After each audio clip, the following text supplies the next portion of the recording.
So when we start talking ethnicity, it muddles the picture and it turns people off. There's no reason why an Igbo man cannot be the president. Make it happen.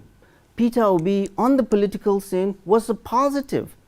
Positive in the sense that since he came on board, all the agitation and the violence of this IPA was quietening down some, even though you still have it now, political assassination. The presidential candidate of the Labour Party, Peter Obi, and his vice, Babadati Ahmed, visited the palace of Emir of Dutse, Jigawa State.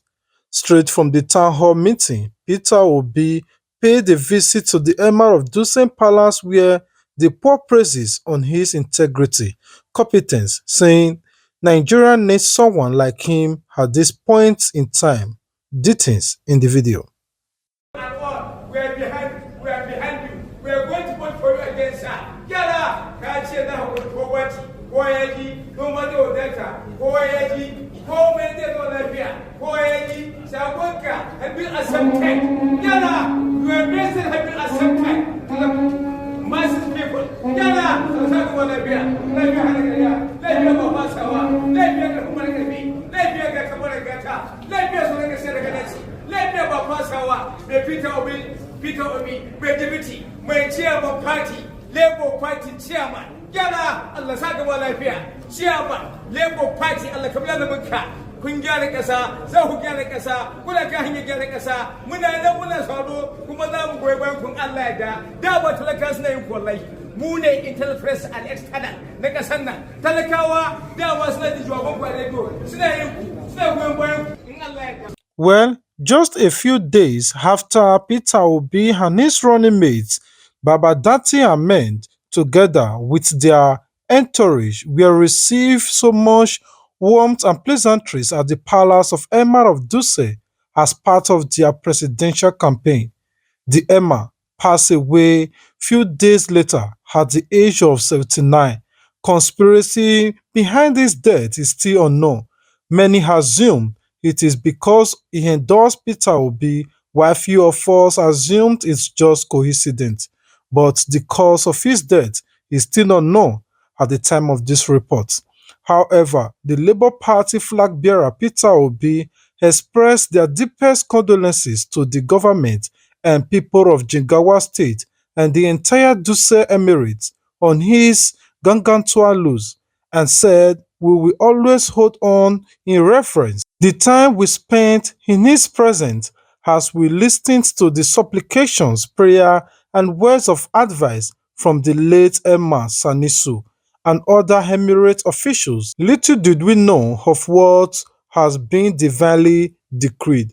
In a statement personally sent by Peter Obi, it is with deep shock but the submissions to the will of Almighty Allah that the Labour Party and the Obi-Dati Presidential Campaign Organization receive the very sad news of the passing on January 31, 2023 of His Royal Highness Alhaji Mohammed Nuhu Sanisu II, the third Emirate of Dutse, at the age of 79 in Abuja, just few days after we met him. The young people, this country is yours. This is your country. This is your future. If you let things degenerate further, then you are going to blame yourselves. The future belongs to the young. I want to leave a legacy so that people who are coming after me, not necessarily my children, I want the people in my emirate, I have responsibility to them, to help them. I want them to remember me and pray for me, even if I die, that I have tried my best. Alright guys, enough of the Emir of Dutse. What do you guys think about this? Just Peter Obi met with the Emir of Dutse and he praised Peter Obi, prayed for him, and he wished him to become the president of Nigeria. Few days later, he passed on. So what do you guys think? I want to hear from you in the comment section. Anyway, let's move to the other news. All these elders have done their constitutional right to endorse whoever they want to endorse. Now the question is General Obasanjo going to make Peter Obi go to the villa just by endorsing him in Abeokuta? The answer is a no. 2023 Obasanjo endorsement of Peter Obi is a weak endorsement if you ask me, Professor Yusuf Usman said in an interview with AIT during the Kakaki program. Professor Yusuf Usman, former Executive Secretary, National Health Insurance Scheme, said that if he is asked Chief Olusegun Obasanjo endorsement of Peter Obi, the Labour Party presidential candidate, is weak. Professor Usman said this when he was asked whether the point list in the letter Chief Olusegun Obasanjo wrote in endorsing Peter Obi, where he asked about justice for the Southeast, credibility, age, youth, and Peter Obi's ability to listen when corrected. Details in the video. So, is President Obasanjo going to deliver Abeokuta to Peter Obi? And so I said, no. How about the Ogun State? No. How about the Southwest? No. So for me as a candidate, whoever endorses me, please make the pathway possible for me to get to the villa. I am from Katsina. I just came back from Katsina, Kano, Jigawa, and Kaduna. These are heavy hitters when it comes to electoral votes. We don't even know what these city folks are talking about. So what are they talking about in those states? What they are talking about really is the lives they've gone through over the last 8 years. And the fact that they need to change. And they have the power to change. That power is their PVC. And what we are telling people, they have that power is the PVC they have. They've been patient over the last 8 years. We've never seen IDPs in my state, in Katsina, until this government came in. A third of my state is under siege by bandits. We have lost a lot of people. Women have been raped. My capital city is filling up with IDPs. We've never seen this. People have been patient and prayerful. Now is their time to change peacefully through the PVC. And that's what we're preaching to people. You have the power to change, especially our youth and our women, who constitute the majority of the demography for voting. Go and line up quietly, cast your vote, and that vote must be counted. That's all we are asking our people to do. No violence, no insults, no blackmail. Your votes will be counted, and that's the most important. Endorsement is good. So for Peter Obi, he should put all those endorsements as badges of honor. Only. And it's now up to him to go do the job himself. So we are the most important. We are the employees of all these politicians running around in big black jeeps. We've not been happy with them. That's why I'm in this. I'm a physician. I'm in because we must all get involved. We are not happy. So President Obasanjo's opinion is his personal opinion as an elder. He has one vote. We have 93 million registered voters in Nigeria, and that choice is theirs. For us, what we are doing is educating them to make the right choice. The choice is, the first thing, it will be suicidal to repeat the same mistake again and elect APC that has put us through this mess over the last 8 years. I am talking firsthand. I'm from Katsina, and I see the pain of our people. Each time I go to Katsina, I come back, I'm really saddened. We're going to repeat the same thing again? 133 million Nigerians are in multidimensional poverty. This is under a government that has been preaching that is going to get 100 million Nigerians out of poverty in 10 years, 10 million each year. And a government agency is coming to tell us 133 million Nigerians are in multidimensional poverty. This is not abstract. I see it live. Many villages, when I go to, in Katsina, go to the village square, pull out 1,000 naira, nobody can give you change because of the poverty. And now here we are talking endorsement. Good for you, Mr. Peter Obi. You have 3 major endorsements. Endorsements do not win elections. Now go and meet the people. Time is very short. The president. I've read the letter. It's a long-winded 6-page letter on my phone. going round and round. I wanted him to land. And finally he landed. When he landed, it wasn't like he landed with a thumb. It was a weak endorsement, if you ask me. Yeah, historical that he was the head of state at 39, retired at 42, came back again at 62, retired at 70, and he gave criteria for. These are his own criteria. We have 93 million eligible voters that will make that choice for themselves. Whatever he says is his, and he's entitled to that. And let's go back to the Southeast. Justice, fairness, and justice. The Igbos feel this is their time. Emilio Khan. He talked also about Emilio Khan. It says a yellow Khan, which means the time for right. your time. But he also talked about and criticized Tinubu's Emilio Khan. Tinubu said, Emilio Khan, it is my turn. He criticized that. Anyway, let's talk about his, and he was talking about the civil war. People should not. It is time for Igbos. And I tell fellow Nigerians, if President Goodluck Jonathan, from the smallest of the states in the country, Bayelsa, where he comes from, has only 8 local governments. Kano has 44, Katsina has 34. He's an Ijaw, a minority. If President Goodluck Jonathan, from the smallest state, a minority, could aspire and become the President of the Federal Republic of Nigeria, anyone else can. I get really angry when people talk about ethnicity, or it's a turn of the Yorubas, it's turn of the Igbos, it's turn of. The Southeast does not know diversity. 100% Igbos, 100% Christians. The Southwest knows little diversity, 100% Yorubas and Muslims and Christians. You want to see diversity? Come to the North. There is not a single state in the 19 states that has only one dialect. None.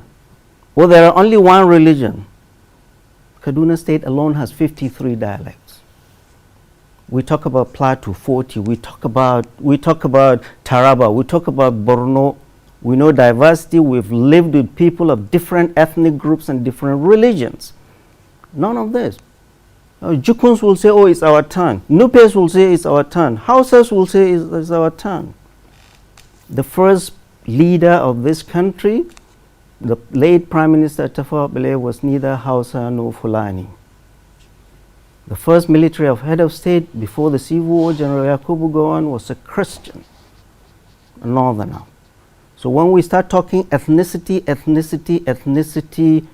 it muddles the picture and it turns people off. There's no reason why an Igbo man cannot be the president. Make it happen. Just like Goodluck Jonathan made it happen. And I said it again and again, the appearance of Peter Obi on the political scene was a positive. Positive in the sense that since he came on board, all the agitation and the violence of this IPOB was quietening down some, even though you still have it now, political assassinations. What he's been able to do, more than any of these politicians that are asking for Igbo presidency, is that he's been able to pull this youth into the mainstream, for them to see the only way out is not violence, but get into the mainstream and exercise your constitutional responsibility. So, it's not going to fly for any ethnic group to say it's our turn, it's Emilio Khan. No, make it happen. It can happen. Goodluck Jonathan was from the smallest of all the states, the smallest of ethnic groups, and was able to become president. He wasn't voted by Bayelsa or the South or the Southeast. Bulk of his votes came from the North. Just like Abiola, just like Obasanjo. So get out of that shell of ethnicity. Come and sell yourself to us. That's what we are telling Peter Obi. Hasn't he sold himself well enough? He has been to some northern states. We don't know him. To be honest, we don't know him. This is the honest truth. You don't know him in which place in I will particular? tell you. No, in Katsina State or in the North? I will tell you. I will tell you. Abiola, late MKO Abiola, won the election, and he beat who? Late Bashir Tofa from Kano. Late MKO Abiola built relationships in the north with people, very long time, since the 70s. So also Obasanjo himself. Obasanjo built relationships across the Niger with people. There is no emir, there is no cleric Obasanjo cannot go and spend a weekend with. You cannot stay in Abuja or Lagos and expect endorsement to win your election. People want to see you, feel you, know you, see what problems. In the north, our problems are nothing. Security, security, security. How are you going to take care of our security issues? Massive poverty. 133 million Nigerians are in multidimensional poverty. 65% of that is from the north, and 45% of that is in the northwest. Come to us and tell us how you're going to do that. Education. 20 million kids are out of school. The Minister of Education himself came out and said he's not proud of being the longest serving Minister of Education because he's not been able to bring down the number of out of school children. Of that 20 million, 18 are from the north. Agriculture. Our farmers are not able to go to the farm now because of insecurity. There is poverty, there is hunger all over the place. Peter Obi, Ashwaju, as we speak, he's been in Kano for the last 2 days. Peter Obi, come to us. Talk to us. Tell us how you can solve our problems. Not in the cities. That is what politics is about. APC Muslim ticket, I've said it again and again, is neither for God nor country but for self, just to accommodate the political presidential ambition of Bola Ahmed Tinubu. Number one, diversity. The country, you go on the net, you see this youth, the virulence. They are fed with toxic cocktail of ethno-religious hatred. Where are they getting that from? And I hope it's not their parents, because no mother will bring up a child that way. They grow up, this is what they feel. We went to school, I went to Catholic school, all my primary schools. We were the only Muslim families. We went to university, ABU Zaria, the most diversified university in this country. We went to Cross River to serve. We went into the world, and here we are now, our children, we are told we are enemies because we speak differently, we dress differently, we talk differently, we walk differently, we eat differently, we pray differently. Reunifying the country, security, the economy, education, out of school children will be a time bomb. What do our governors do? They get foreign loans. What do they do with that? Instead of investing on their people like the leaders of our time invested in us, they are building flyovers. Underneath those flyovers are out of school children. And agriculture. Our people cannot go to the farm. They are not asking for El Dorado. They want to be able to go to their farm. Now bandits are occupying our farmland. They cannot go to the farm. Or even if they go to the farm, they are levied by bandits. So, fellow Nigerians, these 5 problems, we address them, Nigeria will be back on course. Alright guys, this is what I'm going to be heading the video today. Do you enjoy this particular video? If you do, please do not skip without you commenting your thoughts in the comment sections and give these videos a thumbs up. This is the only way you can support the growth of this channel. For all our returning subscribers who year to year or time to time always come to support the growth of our content, thank you very much. May God continue to bless you. Compliment of the season to all our viewers out there. We thank you very much for all your big support that you have given to this platform for making Plan B TV to work out. Thank you. Until we meet again, do not forget to turn on your notification bell so you'll be the first person to be notified anytime we upload a new content. If you have not subscribed, I don't know what you're waiting for. Please subscribe and be among the Plan B TV team. Thank you very much. Until we meet again. Peace out. Don't forget to subscribe to get notified. And as you they share your support, now say God bless you too. Thanks on the bed. Plan B TV, Plan B TV, Plan B TV, Plan B TV. Oh, Plan B TV, Plan B TV, Plan B TV, Plan B TV.